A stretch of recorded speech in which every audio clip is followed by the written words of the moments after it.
Македонија е на третото место по прекумерна смртност на 100.000 жители, објави британски економист. Според анализата во периодот од 1 април до 31 декември 2020 година од COVID-19 починале 2490 луѓе во земјава, но имало вкупно 5690 смртни случаи, за кои не може да се каже од што настрадале.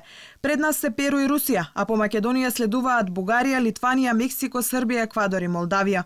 Овие бројки покажуваат дека во споредба на историска основа за претходните 5 години, Европа претрпела неколку смртоносни сезони на грип од 2016 година, но дека бројот на жртви оваа година од COVID-19 е далеку поголем. Иако повеќето од овие починати биле постари од 65 години, бројот на смртни случаи кај европејците на возраст од 45 до 64 години бил 40% поголем од вообичаеното на почетокот на април. Според економист, бројот на починати како резултат на пандемијата со коронавирусот може да е уште поголем од официјалните статистики што здравствените власти секојдневно ги објавуваат. Затоа наведуваат неколку причини.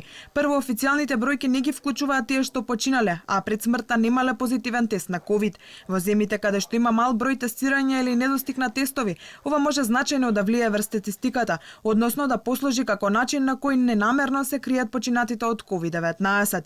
И второ, наведуваат дека пандемијата им ги врза рацете на лекарите да третираат други здравствени состојби и ги обесхрабри луѓето да одат во болница и да бараат помош за други болести, што индиректно може да предизвика раст на смртноста од други болести. Во Македонија според здравствените власти досега од COVID-19 се починати на 3400 лица.